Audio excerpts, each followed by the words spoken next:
इस कहानी में एक ऐसी दुनिया दिखाई गई है जहां इंसान और मॉन्स्टर्स जैसे कि वैम्पायर्स, वेयरवुल्व्स, विचेस और ऐसे ही अन्य जीव एक साथ रहते हैं। कहने को तो वो एक साथ रहते हैं, लेकिन ज्यादातर इंसान इन मॉन्स्टर्स से दूर रहने में ही भलाई समझते हैं। इस कारण इन मॉन्स्टर्स को आउटकास्ट कहा जाता है। कहानी की शुरुआत एक स्कूल से होती है, जहां इस कहानी की अहम किरदार वेंसडे एजुकेशन सिस्टम को कोसते हुए आगे बढ़ रही होती है। वेंसडे एक बुद्धिमान लेकिन पत्थर दिल और इमोशनलेस लड़की है। उसके सनकी बर्ताव और अजीब से होलिये की वजह से सब उसे एक फ्रीक समझते हैं। वेंसडे को लॉकर से उसके छोटे भाई की आवाज सुनाई देती है। कुछ बदमाश लड़कों ने उसके छोटे भाई को लॉकर में बंद कर दिया था। हालांकि उसके भाई को ये पता नहीं था कि वे लड़के कौन थे। भाई को छुड़ाने जैसे ही वेंसडे उसे छूती है, उसे अचानक विजन्स आते हैं। उसे दिखता है कि कुछ लड़के उसके भाई को जबरदस्ती लॉकर में बंद कर रहे हैं। दरअसल कुछ दिनों से उसे किसी भी चीज को छूते ही विजन्स आने लगे हैं। इन विजन्स में उसे उस चीज का भूत, भविष्य, वर्तमान दिखता था। हालांकि उसने अभी तक ये बात किसी को बताई नहीं थी। वो गुस्से में उन लड़कों की खबर लेने स्विमिंग पूल जाती है, जहां वे लड़के तैर रहे थे। लड़के उसे देखकर उसका मजाक उड़ाने लगते हैं, लेकिन उन्हें ये पता नहीं होता कि वेंसडे उनके साथ एक दर्दनाक मजाक करने वाली है। वेंसडे खून की प्यासी पिराना मछलियों को पूल में छोड़ देती है। वो मछलियां उन लड़कों का पिछवाड़ा चबा जाती हैं। ये दर्दनाक नजारा देखकर वेंसडे के चेहरे पर एक खूंखार मुस्कान उभर आती है, लेकिन उसकी इस हरकत की वजह से उसे स्कूल से निष्कासित कर दिया जाता है। इसके बाद वेंसडे के माता पिता उसका दाखिला नेवरमोर एकेडमी में करवाते हैं। नेवरमोर नाम का ये स्कूल बाकी स्कूलों से काफी अलग है, क्योंकि इस स्कूल में सिर्फ आउटकास्ट बच्चे ही पढ़ाई करने आते थे। वेंसडे के माता पिता ने भी इसी स्कूल से शिक्षा प्राप्त की थी। हालांकि वेंसडे उनके इस फैसले से नाराज है। उसे लगता है कि ये स्कूल भी बाकी स्कूलों की तरह ही बेकार होगा। उसी वक्त नेवरमोर एकेडमी से थोड़ी ही दूरी पर एक आदमी टैक्सी से उतरता है। टैक्सी की ड्राइवर उसे आउटकास्ट के बारे में सजग करने की कोशिश करती है, लेकिन वो आदमी ड्राइवर से कहता है कि वो इससे पहले एक आउटकास्ट के साथ रह चुका है। इस वजह से उसे आउटकास्ट लोगों से डर नहीं लगता। इतना कहकर वो अपनी मंजिल की तरफ निकल पड़ता है। वो रास्ता नेवरमोर एकेडमी के पास ही के जंगल से गुजरता था। थोड़ी दूर चलने के बाद एक जगह वो आराम करने के लिए रुकता है, लेकिन तभी एक अनजान जीव उस पर अचानक हमला कर उसे मौत के घाट उतार देता है। दूसरी ओर वेंसडे अपनी फैमिली के साथ नेवरमोर स्कूल के प्रिंसिपल के कैबिन में बैठी होती है। प्रिंसिपल वेंसडे को बताती है कि स्कूल के दिनों में वो और वेंसडे की माँ रूममेट्स थे, जिस पर वेंसडे व्यंग कसते हुए कहती है कि उसकी माँ के साथ रहने के बावजूद भी प्रिंसिपल का दिमागी संतुलन अब तक सही सलामत कैसे है। खुशकिस्मती से प्रिंसिपल उसके व्यंग को नजरअंदाज कर देती है। पिराना वाली घटना के बाद कोर्ट ने वेंसडे के दिमागी संतुलन को ठीक करने के लिए उसे किसी साइकेट्रिस्ट से इलाज कराने का आदेश दिया था। प्रिंसिपल बताती है कि नेवरमोर एकेडमी से लगे शहर जेरिको में डॉक्टर वेलेरी नाम की साइकेट्रिस्ट है। वेंसडे को वहां हफ्ते में 2 दिन थेरेपी सेशन के लिए ले जाया जाएगा। इसके बाद प्रिंसिपल वेंसडे को उसका कमरा दिखाने ले जाती है। वहां प्रिंसिपल वेंसडे का परिचय उसकी रूममेट इनिड से करवाती है। इनिड का नेचर वेंसडे से ठीक विपरीत होता है। वो एक खुशमिजाज स्वभाव की प्यारी लड़की है। उसने अपना कमरा विविध रंगों से सजाया होता है, लेकिन वेंसडे को रंगों से चिढ़ होती है। इस वजह से जब वो अपना रंगीन कमरा देखती है तो उसका मूड खराब हो जाता है। स्कूल ने वेंसडे की पसंद ध्यान में रखते हुए उसके लिए एक ब्लैक एंड व्हाइट कलर की यूनिफॉर्म तैयार की होती है। इसके बाद इनिड उसे स्कूल घुमाने ले जाती है। इनिड वेंसडे को स्कूल में पढ़ रहे आउटकास्ट स्टूडेंट्स के बारे में बताती है। वो बताती है कि स्कूल में ज्यादातर विद्यार्थी 4 ग्रुप्स में बंटे हुए हैं। पहले हैं वैम्पायर्स, दूसरे हैं वेयरवुल्व्स। इनिड बताती है वो खुद भी एक वेयरवुल्फ है। इसके बाद आते हैं साइरन, जिनके पास अपनी आवाज से दूसरों को वश में करने की शक्ति होती है। और आखिर में आते हैं गॉर्गून्स, जिनके पास किसी को भी पत्थर में बदलने की शक्ति होती है। स्कूल में दूसरे आउटकास्ट स्टूडेंट भी हैं, लेकिन ज्यादातर स्टूडेंट्स इन्हीं 4 आउटकास्ट से आते हैं। कुछ देर बाद वेंसडे के माता पिता उससे विदा लेते हैं। जाने से पहले वेंसडे की माँ वेंसडे से कहती है कि वो गलती से भी यहाँ से भागने की कोशिश न करे, जिस पर वेंसडे बदतमीजी से कहती है वो वहाँ से जरूर भागेगी और शायद ये उन दोनों की आखिरी मुलाकात है। जाने से पहले वेंसडे के माता पिता वेंसडे पर नजर रखने के लिए एक हाथ को छोड़ जाते हैं, जिसका नाम होता है थिंग। थिंग वेंसडे के फैमिली मेंबर की तरह ही है। दूसरी ओर जंगल में पुलिस को उस आदमी की लाश मिलती है जो कुछ वक्त पहले टैक्सी से उतरा था। उसके शरीर के हिस्से इधर उधर बिखरे पड़े होते हैं, साथ ही कुछ हिस्से गायब होते हैं। इससे पहले भी शहर में इसी तरह से 2 हत्याएं हो चुकी हैं और शेरिफ को पूरा यकीन था कि इन हत्याओं के पीछे नेवरमोर एकेडमी के ही किसी आउटकास्ट का हाथ है, लेकिन कोई सबूत न होने की वजह से वो चुप बैठा था। दूसरी ओर एक दूसरे से विपरीत स्वभाव की वजह से वेंसडे और इनिड लड़ रही होती हैं। तभी बॉटनी टीचर यानी फूल पौधों के बारे में पढ़ाने वाली टीचर वेंसडे से मिलने आती है। वो नेवरमोर में पढ़ाने वाली इकलौती इंसान थी। वो उन दोनों का झगड़ा सुलझाती है और वेंसडे को वेलकम के तौर पर एक फूल देकर वहाँ से चली जाती है। अगले दिन वेंसडे तलवारबाजी का अभ्यास करने जाती है। वहाँ बियांका नाम की लड़की पहले से अभ्यास कर रही थी। बियांका एक सायरन है। सायरन वो आउटकास्ट होते हैं जो अपनी आवाज से दूसरों को अपने वश में कर सकते हैं। बियांका स्कूल की सबसे पॉपुलर हस्ती है। वो पढ़ाई के साथ साथ बाकी एक्टिविटीज में भी काफी होशियार है। बियांका तलवारबाजी में रोवन नाम के लड़के को हराती है और घमंड से टीचर को पूछती है कि क्या यहाँ कोई ऐसा तलवारबाज नहीं है जो उसे हरा पाएगा। ये सुनते ही वेंसडे उसे चैलेंज करती है। इसके बाद उन दोनों के बीच तलवारबाजी शुरू होती है। वेंसडे काफी फुर्ती से पहला पॉइंट अपने नाम करती है, तो वहीं दूसरा पॉइंट बियांका अपने नाम करती है।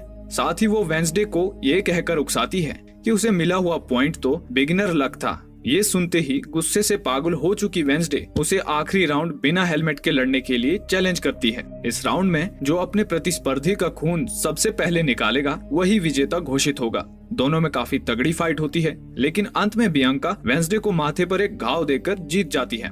इस हार से वेंसडे बौखला जाती है। जब वो अपने घाव पर मरहम पट्टी कर वहाँ से जा रही होती है, तभी छत पर लगी पत्थर की मूर्ति उस पर गिरने लगती है। ऐन वक्त पर जेवियर नाम का लड़का उसे बचा लेता है। होश में आने पर वो जेवियर को अपने पास बैठा देखती है। उसका शुक्रिया अदा करने के बजाय वेंसडे उससे कहती है कि वो खुद को बचाने में सक्षम थी। थिंग हर पल वेंसडे पर अपनी नजर गड़ाए हुए था, लेकिन जब वेंसडे अपने कमरे में नोवेल लिख रही होती है तभी उसे थिंग के वहाँ होने का आभास होता है। वो उसे पकड़ती है और उसे उसकी उंगलियां काटने की धमकी देती है। फिर वो थिंग से कहती है कि अगर वो अपनी उंगलियां बचाना चाहता है तो उसे वेंसडे के लिए काम करना पड़ेगा। डर के मारे थिंग मान जाता है। वेंसडे स्कूल से भागने का प्लान बना रही होती है और वो इसमें थिंग को भी शामिल कर लेती है। अगले दिन वो प्रिंसिपल के साथ थेरेपी सेशन के लिए साइकेट्रिस्ट के पास जाती है। हालांकि वो साइकेट्रिस्ट के भरसक कोशिश करने के बावजूद भी उसके साथ कुछ शेयर नहीं करती। उसके दिमाग में कुछ और ही चल रहा था। वो बड़ी चालाकी से बाथरूम के रास्ते वहाँ से भागने में कामयाब हो जाती है। वहाँ से भागते वक्त वो एक फल बेचने वाले आदमी से टकरा जाती है। टकराते ही उसे उस आदमी की भविष्य में होने वाली मौत का विजन दिखाई देता है। जाते जाते वो एक कॉफी शॉप में कॉफी पीने रुकती है। वहाँ उसकी मुलाकात शेरिफ के बेटे टाइलर से होती है, जो उस कॉफी शॉप में काम करता था। वेंसडे कॉफी की मांग करती है, लेकिन कॉफी मशीन में कुछ गड़बड़ी आई थी और मशीन को ठीक कराने की इंस्ट्रक्शन मैनुअल की किताब इटालियन में थी, जो टाइलर को पढ़नी नहीं आती थी। तब वेंसडे, जिसे इटालियन पढ़ना आता था, वो मशीन ठीक करने में उसकी मदद करती है। बदले में वो उसे बस स्टैंड तक लिफ्ट देने के लिए कहती है। टाइलर को काम होने की वजह से वो उसे वहाँ थोड़ी देर इंतजार करने के लिए कहता है। तभी कुछ नॉर्मल इंसानी लड़के वहाँ आते हैं और वेंसडे की नेवरमोर की यूनिफॉर्म देखकर उसके साथ बदतमीजी करते हैं। दरअसल शहर में ज्यादातर लोग आउटकास्ट से नफरत करते थे और आउटकास्ट का शहर में आना उन्हें पसंद न था। हालांकि वेंसडे उन लड़कों की पिटाई कर उन्हें अच्छा सबक सिखाती है। तभी शेरिफ और प्रिंसिपल वहाँ आते हैं। शेरिफ वेंसडे का नेम एडम्स है, ये जानते ही उसे कहता है कि उसके पिता को मर्डर के लिए सलाखों के पीछे होना चाहिए था, लेकिन वो पैसों के दम पे खुला घूम रहा है। शेरिफ वेंसडे को चेतावनी देता है कि वो हमेशा उस पर नजर रखेगा। फिर प्रिंसिपल वेंसडे को लेकर वापस स्कूल की तरफ निकल पड़ती है। रास्ते में एक गाड़ी का एक्सीडेंट हुआ होता है, जिसका ड्राइवर मर चुका था। ये वही फल बेचने वाला आदमी था जो कुछ देर पहले वेंसडे से टकराया था। बहरहाल वेंसडे का भागने का प्लान फेल हो चुका था। रात में वेंसडे अपना मूड ठीक करने के लिए वायलिन बजाती है। सब उसके इस टैलेंट का आनंद लेते हैं, लेकिन खुद वेंसडे के मूड में कुछ खास सुधार नहीं होता। तभी इनिड वहाँ आती है। आज फुल मून नाइट होती है, इस वजह से सभी वेयरवुल्फ चांद को देखकर चिल्ला रहे होते हैं। लेकिन इनिड को नॉर्मल रूप में देखकर वेंसडे उससे पूछती है कि वो अपने वेयरवुल्फ रूप में क्यों नहीं है। इनिड उसे बताती है कि वो अभी पूरी तरह से वेयरवुल्फ बनी नहीं है। वैसे तो उसकी माँ ने उससे कहा है कि वो देर सवेर वेयरवुल्फ बन ही जाएगी, लेकिन उसे चिंता है कि अगर ऐसा नहीं हुआ तो उसे उसकी बिरादरी से निकाल दिया जाएगा और उसे पूरी जिंदगी अकेले ही रहना पड़ेगा। कुछ देर बाद थिंग टाइलर के घर पर जाता है और उसे वेंसडे के साथ वीडियो कॉल पर बात करने के लिए कहता है। वेंसडे उससे पूछती है कि क्या वो अभी भी भागने में उसकी मदद करना चाहता है। बदले में वेंसडे उसे इनाम भी देने की पेशकश करती है। टाइलर कहता है कि वो उसकी मदद करेगा, लेकिन उसे कोई इनाम नहीं चाहिए। अगले दिन शहर में एक फेस्टिवल होने वाला था। और वेंसडे उस फेस्टिवल से भागने का प्लान बनाती है। अगले दिन वेंसडे इनिड के साथ फेस्टिवल में पहुंचती है। मौका मिलते ही प्रिंसिपल का ध्यान भटकाकर वो टाइलर के साथ वहां से भागने की कोशिश करती है। जाते जाते वो रोवन नाम के लड़के से टकराती है। रोवन वही लड़का है जिसे बियांका ने उस दिन तलवारबाजी में हराया था। उससे टकराते ही वेंसडे को रोवन की मौत का विजन दिखाई देता है। रोवन काफी जल्दबाजी में जंगल की ओर भाग रहा था। वेंसडे उसे रोकने के लिए उसके पीछे पीछे जंगल में जाती है। ज़ेवियर भी वेंसडे को जंगल में जाते हुए देख लेता है। ज़ेवियर वही लड़का है जिसने उस दिन वेंसडे को उस पर गिरती पत्थर की मूर्ति से बचाया था। जंगल में वेंसडे रोवन को रोकती है और कहती है कि उसकी जान को खतरा है, लेकिन तभी रोवन के चेहरे पर एक कुटिल मुस्कान आती है और वो उल्टा वेंसडे पर हमला कर देता है। वेंसडे को कुछ समझ नहीं आता। तब रोवन वेंसडे को एक ड्राइंग दिखाता है जिसमें वेंसडे की तरह दिखने वाली एक लड़की खड़ी थी और उसके पीछे नेवरमोर जलकर तबाह हो रहा था। रोवन वेंसडे को बताता है कि उसकी माँ भविष्य देख सकती थी और उन्होंने 24 साल पहले ये ड्राइंग बनाई थी। उनकी भविष्यवाणी के अनुसार वेंसडे नेवरमोर को तबाह कर देगी, इसीलिए वेंसडे को मारकर रोवन नेवरमोर को बचाने की कोशिश कर रहा था। इससे पहले कि रोवन वेंसडे को मार डालता, अचानक से एक राक्षस वहां आता है और रोवन को मौत के घाट उतारकर वहां से चला जाता है। अगले सीन में उस जंगल में चारों ओर पुलिस छानबीन करते हुए नजर आती है। वेंसडे ने उन्हें घटी घटना के बारे में बता दिया था, लेकिन हैरानी की बात थी कि उन्हें वहां घटी घटना का कोई निशान नहीं मिलता। यहाँ तक कि रोवन की लाश तक नहीं मिलती। शेरिफ वेंसडे से कहता है कि उसे भ्रम हुआ होगा, लेकिन वेंसडे को उसने जो कुछ देखा उस पर पूरा यकीन था। वेंसडे शेरिफ से अकेले में बात करने की इच्छा प्रकट करती है, लेकिन प्रिंसिपल को इस बात से एतराज होता है। वो इसकी इजाजत नहीं देती, पर शेरिफ के फोर्स करने पर वो उन दोनों को 5 मिनट का समय देती है। अकेले में वेंसडे शेरिफ को बताती है कि जंगल में कोई राक्षस है और उसी ने रोवन और बाकी लोगों को मारा है और कोई है जो इन हत्याओं को छुपाने की कोशिश कर रहा है। तभी दरवाजा खुलता है और दरवाजे से रोवन अंदर आता है। उसे देखकर दोनों चौंक जाते हैं। वेंसडे को तो समझ ही नहीं आ रहा होता कि ये हो क्या रहा है। कुछ देर बाद वेंसडे इनिड से जाकर मिलती है और उससे रोवन के बारे में पूछती है। इनिड कहती है कि वो सिर्फ इतना जानती है कि रोवन एक अजीब लड़का था जिसका कोई दोस्त भी नहीं था। उसके बारे में जानकारी उसका रूममेट ज़ेवियर ही दे सकता है। रात में वेंसडे अपनी नोवेल पर काम कर रही होती है, तब उसकी नजर रोवन की पेंटिंग पर पड़ती है। वहाँ उसे एक अजीब सा सिंबल दिखाई देता है। अगले दिन वेंसडे प्रिंसिपल के कैबिन में जाती है और रोवन से मिलने की इच्छा जताती है, लेकिन प्रिंसिपल मना कर देती है और बताती है कि रोवन को स्कूल से निकाल दिया गया है और वो आज ही ये स्कूल छोड़कर जा रहा है। इसके साथ ही प्रिंसिपल उसे एक्स्ट्रा करिकुलर एक्टिविटीज के लिए कोई क्लब ज्वाइन करने के लिए कहती है। वेंसडे जानती थी कि प्रिंसिपल हर वक्त उस पर नजर गड़ाए हुए है। मजबूरन उसे अलग अलग क्लब्स देखने जाना पड़ता है। पहले वो सिंगिंग क्लब जाती है जिसे बियांका चला रही थी, लेकिन वहाँ बात नहीं बनती। इसके बाद वो आर्चरी क्लब में जाती है जिसकी कमान ज़ेवियर के हाथों में होती है। ज़ेवियर वेंसडे को तीर चलाने का तरीका बताता है। वेंसडे उसे बातों ही बातों में रोवन के बारे में पूछती है। ज़ेवियर उसे बताता है कि वैसे तो रोवन शुरू से थोड़ा अजीब था, लेकिन हाल ही में उसका बर्ताव कुछ ज्यादा ही खराब हो गया था। इसके बाद ज़ेवियर वेंसडे को टाइलर से दूर रहने के लिए कहता है। वजह वो ये बताता है कि टाइलर और उसके इंसान दोस्त आउटकास्ट से नफरत करते हैं। वेंसडे उसकी बातों को नजरअंदाज करते हुए एक सेब हवा में उछालती है और तीर से सेब को काटते हुए सीधे निशाने पे दे मारती है। ये देखकर ज़ेवियर की बोलती बंद हो जाती है।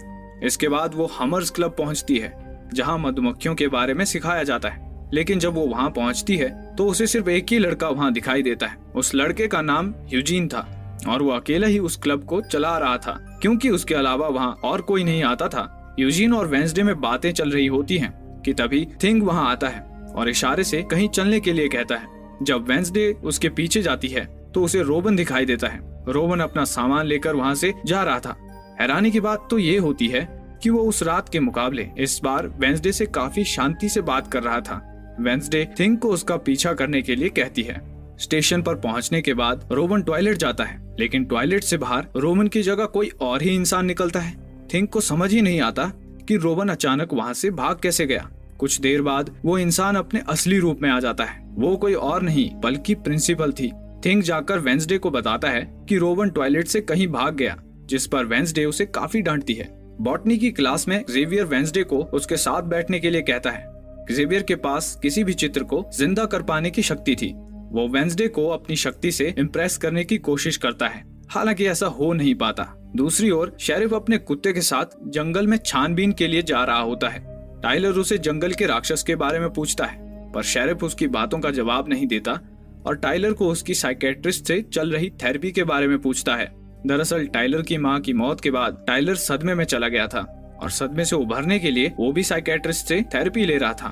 टाइलर भी अपने पिता को कुछ भी बताने से इनकार करता है, ये कहकर कि साइकेट्रिस्ट और पेशेंट के बीच हुई बातें गुप्त होती हैं। गुस्से में शेरिफ वहाँ से चला जाता है। उधर प्रिंसिपल का ध्यान भटकाने के लिए वेंसडे हमर्स क्लब में अपनी जगह इनिड को भेजती है और रोवन वाली घटना का सुराग ढूंढने जंगल जाती है। लेकिन जब वो जंगल में छानबीन कर रही होती है तभी कोई उसे अपनी ओर खींच लेता है। वो टाइलर था। टाइलर उसे बताता है कि उसने उसे अपने पिता शेरिफ की नजरों से बचाने के लिए खींचा था। शेरिफ वहाँ अपने कुत्ते के साथ छानबीन कर रहा होता है। टाइलर वेंसडे को बताता है कि वो छुपकर अपने पिता पर नजर रख रहा है।